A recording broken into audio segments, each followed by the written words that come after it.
I do want to switch gears. Attorney General Pam Bondi out this week. Probably not a surprise to folks who were watching very closely. Susan, you follow the White House very closely. In general, what can you tell us about Pam Bondi's dismissal, her relationship with the president, but also the fact that she really didn't get much of a soft landing the way that, let's say, Homeland Security Secretary Kristi Noem did and others? You know, he was gracious, but he sort of just sent her packing. That's exactly right. She's out, and there's no face-saving job. You know, I mean, even Kimberly Guilfoyle, his, you know, son's former fiance, landed as the U.S. ambassador to Greece. Nothing like that for Pam Bondi, and that's what's so remarkable. I mean, it's you know, we're 10 years into the Donald Trump phenomenon, so on some level, people should not be surprised to understand that a president who has made loyalty the supreme requirement for serving him feels no obligation to offer it himself to those who have, you know, in many ways, remade their entire lives, remade their careers in order to serve him. Pam Bondi, great example of that. I think people who knew her best, there was a terrific, you know, profiles in both the Atlantic and the New Yorker that make it very clear this woman transformed herself. You know, many of the people who worked closely with her when she was a pretty well-regarded, pretty nonpartisan prosecutor in Florida, they were stunned. You know, people saying, who the heck is this sort of MAGA warrior who's now the Attorney General? And you know, look at the record of what Pam Bondi did. She attempted to prosecute a long list of Donald Trump's personal and political enemies at his very explicit orders in many cases. She fired personally hundreds of career attorneys, thousands more left the department on her watch. She has pursued and fanned the flames of the January 6th conspiracy theories about the 2020 election. These things will be on her record, but Donald Trump seems to be mad at her that she didn't contain the Epstein file scandal, and that may be it. And Michelle, I wanted you to kind of flesh that out a little bit more. So it seems that to her detriment, she just could not get control of the messaging behind the Epstein files. What else are you hearing as far as what led to her ouster? And are others next? Well, so we'd been hearing for a long time. Like, this was not a surprise. I think some of this was trickling out for a while, that he was unhappy with her, that he was frustrated with the coverage of the Epstein files. And it seemed like she could not find a way out of it to kind of navigate this. You know, in terms of the DOJ, we're not expecting any departures. Like, Todd Blanche seems to be sitting well as the interim AG. It's possible he could move into it.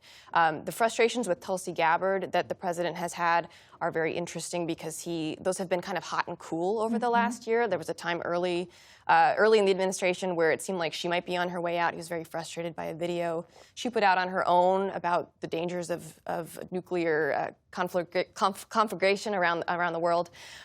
She seemed to have kind of redeemed herself in his eyes with the Georgia elections investigation.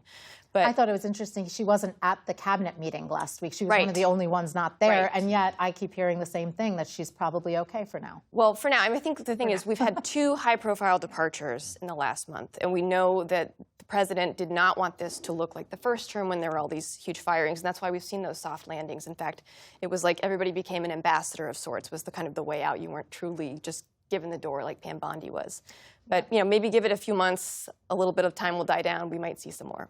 I mean, Idris, looking at Secretary Hegseth, who barely skimmed through the confirmation process, what's his position at this point? Is he on good standing? You know, Hegseth seems to have made quite a few missteps, you know, Signalgate, you know, a number of different issues. But I think Trump sort of sees him like a son in some ways. You know, he seems to be willing to accept the shortcomings that are very public and doesn't seem to have the same level of ire or frustration with him. Look, Iran, if it doesn't go well, Trump is going to look for a head to roll. It could be Secretary Hegseth, but we're also hearing names like Army Secretary Driscoll, who is seen as very close to J.D. Vance. So I think it's going to be interesting to see sort of the Hegseth-Driscoll dynamic play out in the next few weeks. Not to bounce back, but you said if it doesn't go well. What does that define?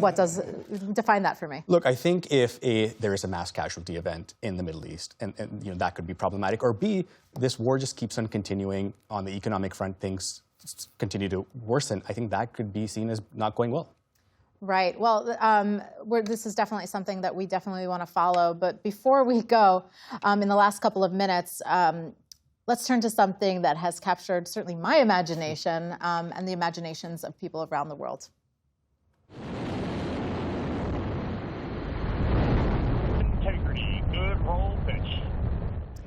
4 astronauts, Reed Wiseman, Victor Glover, Christina Cook, and Jeremy Hansen, are officially on their way to the moon. Artemis 2 is the first crewed mission to the lunar vicinity in over 53 years, serving as the dress rehearsal for a human landing currently planned for 2028. Peter, a little birdie tells me that you're a space nerd. What is the significance of this for the country, for you? It's only because we're at the clubs, clubs together, the meetings. You and I have the same secret. There we go. We're going to be competing for first journalists in space. But no, it was an extraordinary moment, and I think. I think a lot of people say, look, it's a rerun. We did this 50 years ago, but we haven't done this in most of our lifetimes. And to go outside of our planet and the immediate vicinity, to go to another world, is and should be an inspiring event. Unfortunately, it happens at a time when we're so divided at home, right? We have war, we have political divisions and tribal divisions, and even on the night of this triumphal launch, when everything went right. Even then, they only had about a 2-hour window in which they could celebrate before Donald Trump comes on screen and changes the subject back to war. But it is this one thing, I think, that brings people together at a time when we don't trust our institutions and we don't agree with each other on the endeavors that we're trying to achieve. We don't trust our president, we don't trust our Congress, we don't trust our Supreme Court, we don't trust our media. We don't trust a lot of things these days collectively. But if you look at the polls, one of the things we trust is NASA. We trust the space program. We trust them to get it right.